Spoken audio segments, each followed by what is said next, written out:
ವಿಲ್ನ ಪ್ರೊಬೆಟ್ಗೆ ಸಂಬಂಧಪಟ್ಟಂತೆ ಕೋಲ್ಕತ್ತಾ ಹೈಕೋರ್ಟ್ ಒಂದು ಮಹತ್ವದ ತೀರ್ಪನ್ನು ನೀಡಿದೆ. ಈ ಒಂದು ತೀರ್ಪಿನಲ್ಲಿ 2001ರ ವಿಲ್ನ ಪ್ರೊಬೆಟ್ ಏನಿದೆ ಅದರಲ್ಲಿ ವ್ಯತಿರಿಕ್ತ ಸಾಕ್ಷ್ಯ ಆಗಿದೆ ಅನ್ನೋ ಕಾರಣಕ್ಕೆ ಕೋಲ್ಕತ್ತಾ ಹೈಕೋರ್ಟ್ ಈ ಒಂದು ವಿಲ್ ಪ್ರೊಬೆಟನ್ನು ರೆಫ್ಯೂಸನ್ನು ಮಾಡಿದೆ.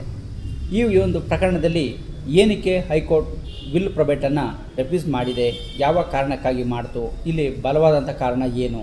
ಸೊ ಹಾಗಾಗಿ ವಿಲ್ನಲ್ಲಿ ಸಾಕ್ಷ್ಯದ ಒಂದು ಪ್ರಮುಖವಾದದ್ದು ಯಾವ ಮಟ್ಟಕ್ಕೆ ಇರುತ್ತೆ, ಅಂದರೆ ಅದರ ಒಂದು ಮಹತ್ವ ಏನು, ಸಾಕ್ಷ್ಯ ವ್ಯತಿರಿಕ್ತ ಹೇಗೆ ಆಗತ್ತೆ, ಅಂದರೆ ಅಂಥ ಸಂದರ್ಭದಲ್ಲಿ ಹೇಗೆ ಒಂದು ವಿಲ್ಲಿಗೆ ಸಂಬಂಧಪಟ್ಟಂತೆ ಸಾಕ್ಷ್ಯ ಇರಬೇಕು, ಅಥವಾ ಯಾವ ರೀತಿ ಲೂಪಲ್ಸ್ ಇದ್ದರೆ ಅಂಥ ವಿಲ್ಲು ಅಥವಾ ವಿಲ್ನ ಮೇಲೆ ಪಡ್ಕೊಂಡಂಥ ಪ್ರೊಬೆಟು ರೆಫ್ಯೂಸ್ ಆಗುತ್ತೆ ಅಥವಾ ಕ್ಯಾನ್ಸಲ್ ಆಗುತ್ತೆ ಅನ್ನೋದಕ್ಕೆ ಸಂಬಂಧಪಟ್ಟಂತೆ ಈ ಒಂದು ವಿಡಿಯೋದಲ್ಲಿ ಎಲ್ಲ ಅಂಶಗಳನ್ನು ನೋಡೋದಕ್ಕೆ ಕೊನೆಯವರೆಗೂ ನೋಡಿ.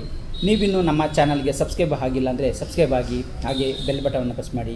ಕಾನೂನಿನ ಅರಿವಿನ ಎಲ್ಲ ವಿಡಿಯೋಗಳು ನಿಮಗೆ ಮೊದಲು ತಲುಪುತ್ತೆ. ವಿಲ್ಲು ಇದು 2001ರಲ್ಲಿ ಮಾಡಿದಂಥ ವಿಲ್ ಆಗಿರುತ್ತೆ. ಸೊ ಈ ವಿಲ್ಗೆ ಸಂಬಂಧಪಟ್ಟಂತೆ ಸಾಕ್ಷ್ಯಗಳ ಹೇಳಿಕೆ ಏನಿರುತ್ತೆ ಅದು ವ್ಯತಿರಿಕ್ತ ಆಗಿರುತ್ತೆ. ಸೊ ಆದ ಕಾರಣ ಇಲ್ಲಿ ಡಿಸ್ಟಿಕ್ ಕೋರ್ಟಲ್ಲಿ ಏನು ಪ್ರೊಬೆಟನ್ನು ಪಡ್ಕೊಳ್ಳಲಾಗಿತ್ತು ಆ ಒಂದು ಪ್ರೊಬೆಟ್ಗೆ ಸಂಬಂಧಪಟ್ಟಂತೆ ಅಪೀಲನ್ನು ಈ ಕೋಲ್ಕತ್ತಾ ಹೈಕೋರ್ಟ್ಗೆ ಹೋಗಲಾಗಿರುತ್ತೆ. ಸೊ ಆ ಕೋಲ್ಕತ್ತಾ ಹೈಕೋರ್ಟ್ ಈ ಸಾಕ್ಷ್ಯಗಳ ಹೇಳಿಕೆಯಲ್ಲಿ, ಅಂದರೆ ಈ ವಿಲ್ನಲ್ಲಿ ಸಾಕ್ಷ್ಯಗಳು ಎಷ್ಟು ಪ್ರಮುಖ ಪಾತ್ರ ಇದೆ ಅನ್ನೋದು ಈ ಒಂದು ಜಡ್ಜ್ಮೆಂಟಿಂದ ಗೊತ್ತಾಗುವಂಥ ಪ್ರಮುಖ ಅಂಶ ಆಗಿದೆ. ಸೊ ಹಾಗಾಗಿ ವಿಲ್ಲೇ ಆಗಲಿ ಯಾವುದೇ ಒಂದು ಇಂಪಾರ್ಟೆಂಟ್ ಡಾಕ್ಯುಮೆಂಟೇ ಆಗಲಿ ಅದರಲ್ಲಿ ಸಾಕ್ಷೀಕರಿಸಿರುವಂಥ ಸಾಕ್ಷ್ಯಗಳು ಏನಿರ್ತಾರೆ ಅವರ ಹೇಳಿಕೆಗಳು ಕೂಡ ಆ ಒಂದು ದಾಖಲೆಗಳಿಗೆ ಸಂಬಂಧಪಟ್ಟಂತೆ ತುಂಬ ಮಹತ್ವವನ್ನು ಪಡ್ಕೊಂಡಿರ್ತದೆ, ಅದು ಇಂಪಾರ್ಟೆಂಟು ಕೂಡ ಆಗಿರುತ್ತೆ. ಸೊ ಹಾಗಾಗಿ ಈ ಒಂದು ವಿಲ್ನಲ್ಲಿ ಕೂಡ ಹಾಗೆ ಆಗಿದೆ. ಇದರ ಒಂದು ಪ್ರಕರಣದ ಒಂದು ಫ್ಯಾಕ್ಟನ್ನು ನೋಡಲಿಕ್ಕೆ ಹೋದರೆ 28/2/2001ರಲ್ಲಿ ವಿಲ್ಲನ್ನು ಮಾಡಲಾಗಿರುತ್ತೆ. ಸೊ ಇಲ್ಲಿ ಸಾಕ್ಷಿ ಏನು ಹೇಳ್ತಾನೆ ಅಂದರೆ 27/2ರಲ್ಲೇ ಮಾಡಲಾಯಿತು ಅಂಥೇಳಿ PW1 ಹೇಳ್ತಾನೆ. ಸೊ ಹಾಗೆಯೇ ಜೊತೆಗೆ ಇನ್ನೊಬ್ಬರು ಸಾಕ್ಷಿ ಏನು ಇದ್ದರು, ಗೋವಿಂದ ಲಾಲ್ ಮಿತ್ರ, ಇವರು ಅಲ್ಲಿ ಇದ್ರ ಅಂತ ಕೇಳಿದ್ರೆ ಅದರ ಬಗ್ಗೆ ಸ್ಪಷ್ಟವಾದಂಥ ಒಂದು ಹೇಳಿಕೆಯನ್ನು ಇದು ಮಾಡೋಲ್ಲ. ಅವರು ಅಲ್ಲಿ ಇದ್ದರು ಅನ್ನೋದನ್ನ ರುಜುವಾತನ್ನು ಇವರ ಒಂದು ಹೇಳಿಕೆಯಲ್ಲಿ ತರೋದಿಲ್ಲ.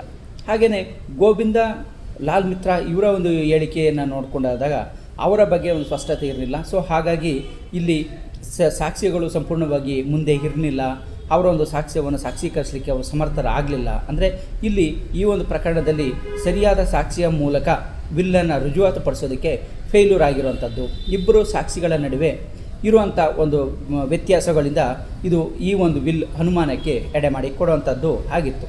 ಸೊ ಇದನ್ನು ಗಮನಿಸಿದಂಥ ಕೋಲ್ಕತ್ತಾ ಹೈಕೋರ್ಟ್ ಈ ಒಂದು ವಿಲ್ಗೆ ಜಿಲ್ಲಾ ನ್ಯಾಯಾಲಯದಲ್ಲಿ ಪಡ್ಕೊಂಡಿದ್ದಂಥ ಪ್ರೊಬೆಟ್ ಏನಿತ್ತು ಅದನ್ನು ರೆಫ್ಯೂಸ್ ಮಾಡಿದೆ. ಹಾಗೆಯೇ ಇಲ್ಲಿ ಒಂದು ವಿಲ್ಲಿನ ಒಂದು ಸಾಕ್ಷಿಗಳಲ್ಲಿ ಇಬ್ಬರು ಸಾಕ್ಷಿಗಳು ಮುಖ್ಯವಾಗಿರ್ತಾರೆ.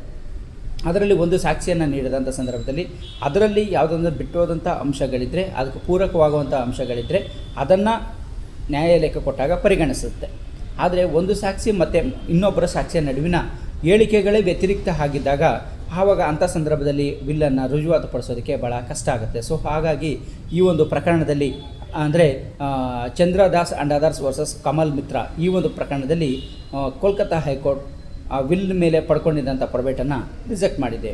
ಸೊ ಇದರಲ್ಲೂ ಕೂಡ ಹೇಳಿದೆ, ಒಂದು ವಿಟ್ನೆಸ್ ಏನು ಹೇಳ್ತಾರೆ ಅದಕ್ಕೆ ಸಮಂಜಸವಾದಂಥ ಅವಶ್ಯಕತೆ ಇದ್ದಂಥ ಸಂದರ್ಭದಲ್ಲಿ ಇನ್ನೊಂದು ವಿಟ್ನೆಸ್ಸನ್ನು ಕೊಡಬೇಕು. ವ್ಯತಿರಿಕ್ತ ವಿಟ್ನೆಸ್ಸನ್ನು ಕೊಟ್ಟಾಗ ಅದು ಅನುಮಾನಕ್ಕೆ ಬರುತ್ತೆ, ಇಲ್ಲಿ ಸಸ್ಪೆಕ್ಟ್ ಉದ್ಭವ ಆಗುತ್ತೆ ಅನ್ನೋದನ್ನು ಇಲ್ಲಿ ಹೇಳಿದೆ. ಸೊ ಹಾಗಾಗಿ ಒಂದು ವಿಲ್ಲನ್ನು ಮಾಡಿದಂಥ ಸಂದರ್ಭದಲ್ಲಿ ಅದಕ್ಕೆ ಮುಖ್ಯವಾಗಿ ಇಬ್ಬರು ಸಾಕ್ಷ್ಯಗಳು ಬೇಕಾಗತ್ತೆ. ಅಂಥ ಸಾಕ್ಷ್ಯಗಳು ಆ ವಿಲ್ಲನ್ನು ಯಾವಾಗ, ಯಾವ ಸಂದರ್ಭದಲ್ಲಿ, ಯಾರು, ಯಾವ ವಿಷಯಕ್ಕಾಗಿ, ಯಾವ ಅಂಶಗಳಿಗೆ ಸಂಬಂಧಪಟ್ಟಂತೆ ಅಲ್ಲಿ ಮಾಡಲಾಯಿತು ಅನ್ನೋದನ್ನು ಅವರು ಸಾಕ್ಷಿಗಳು ಮನದಟ್ಟನ್ನು ಮಾಡಬೇಕು. ಸಾಕ್ಷಿಯನ್ನು ಮಾಡಿದಂಥ ಸಂದರ್ಭದಲ್ಲಿ ಆ ವಿಲ್ಲಿಗೆ ಸಂಬಂಧಪಟ್ಟಂಥವ್ರು ಇನ್ಯಾರಿದ್ದರು ಆ ಸಂದರ್ಭದಲ್ಲಿ ಅಂತ ಅದನ್ನು ಕೂಡ ರುಜುವಾತು ಮಾಡೋದು ಕೂಡ ಸಾಕ್ಷಿಗಳ ಮೇಲೆ ಇಲ್ಲಿ ಹೊಣೆಗಾರಿಕೆ ಹೆಚ್ಚೇ ಇರುತ್ತೆ.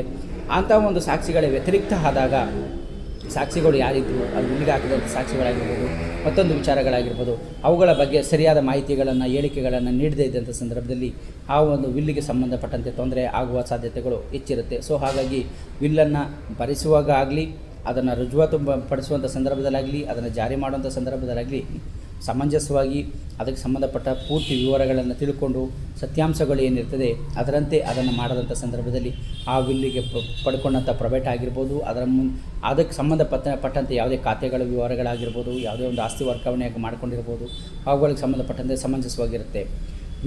ಅದಕ್ಕೆ ವಿಲ್ಲಿಗೆ ಹಾಕಿರುವಂಥ ವಿಟ್ನೆಸ್ಗಳೇ ಸರಿಯಾಗಿ ಅದರ ಒಂದು ಸ್ಟೇಟ್ಮೆಂಟ್ಗಳನ್ನು, ಹೇಳಿಕೆಗಳನ್ನು ರುಜುವಾತುಪಡಿಸಲಿಲ್ಲ ಅಂದರೆ, ಅಥವಾ ಅವರು ಹೇಳಿಕೆ ಮಾಡಿದಂಥ ಸಂದರ್ಭದಲ್ಲಿ ಮತ್ತೋರ್ವ ಸಾಕ್ಷಿಯಾಗಿರ್ಬೋದು, ಅಥವಾ ಆ ವಿಲ್ಲನ್ನು ಬರೆದಂಥ ವ್ಯಕ್ತಿ ಆಗಿರ್ಬೋದು, ಏನಕ್ಕೋಸ್ಕರ ಮಾಡಿದ್ದಾರೆ, ಯಾವ ವಿಷಯಕ್ಕೋಸ್ಕರ ಮಾಡಿದ್ದಾರೆ ಅನ್ನೋದು ವಿವರಗಳು ಇಲ್ಲದೇ ಇದ್ದಂಥ ಸಂದರ್ಭದಲ್ಲಿ ಅಂಥ ಸಾಕ್ಷ್ಯಗಳು ಹಾಕ್ಸ್ಕೊಂಡಿದ್ರು ಕೂಡ ಮುಂದೆ ಆ ಒಂದು ವಿಲ್ಲಿಗೆ ಸಂಬಂಧಪಟ್ಟಂತೆ ವ್ಯವಹಾರಗಳಿಗೆ ಅದು ತೊಂದರೆ ಆಗುವ ಸಾಧ್ಯತೆ ಇರುತ್ತೆ. ಹಾಗಾಗಿ ವಿಲ್ಲನ್ನು ಮಾಡುವಂಥ ಸಂದರ್ಭದಲ್ಲಿ ಮತ್ತು ಅದು ಜಾರಿಗೊಳಿಸುವಂಥ ಸಂದರ್ಭದಲ್ಲಿ ಆಗಿರ್ಬೋದು, ಎಚ್ಚರಿಕೆಯಿಂದ ಸಮಂಜಸವಾದಂಥ ಸಾಕ್ಷ್ಯಗಳಿಂದ ಸಾಕ್ಷ್ಯವನ್ನು ಹೇಳಿಸಬೇಕು. ಆ ಒಂದು ಸಾಕ್ಷಿ ಕೂಡ ಅದರ ಸಂಪೂರ್ಣ ಅರಿವು ಮತ್ತು ಅದರ ಘಟನೆಯ ವಿವರಗಳು ಇರಬೇಕು, ಅವನ ಮುಂದೆನೇ ಆಗಿರಬೇಕು. ಈ ಎಲ್ಲ ಅಂಶಗಳನ್ನು ಕೂಡ ಪರಿಗಣಿಸಿ ವಿಲ್ಲನ್ನು ಮಾಡಬೇಕು. ಸೊ ಹಾಗಾಗಿ ಯಾವುದೇ ಒಂದು ವಿಲ್ಲನ್ನು ಮಾಡಬೇಕಾದ್ರೆ, ವಿಲ್ಲು ರಿಜಿಸ್ಟರ್ ಆಗಿರಲಿ ಅನ್ರಿಜಿಸ್ಟರ್ಡ್ ಆಗಿರಲಿ, ಅಂಥ ವಿಲ್ಲನ್ನು ಮಾಡುವಂಥ ಸಂದರ್ಭದಲ್ಲಿ ಸೂಕ್ಷ್ಮವಾಗಿ ಅದು ಗಮನಿಸಿ, ಅದರ ಒಂದು ಸಾಕ್ಷಿಗಳು ಮಹತ್ವ ಇದರಲ್ಲಿ ಹೆಚ್ಚಿರುತ್ತೆ. ಅದನ್ನು ನೋಡಿ ವಿಲ್ಲನ್ನು ಮಾಡಿದ್ರೆ ಮುಂದಿನ ವ್ಯವಹಾರಗಳಿಗೆ ಮುಂದೆ ಅದರಿಂದ ಹೆಚ್ಚಿನ ಒಂದು ದುಷ್ಪರಿಣಾಮಗಳು ಆಗೋದಿಲ್ಲ ಅಂತ ತಿಳಿಸೋದಕ್ಕೆ ಇಚ್ಛೆಪಡ್ತೀನಿ.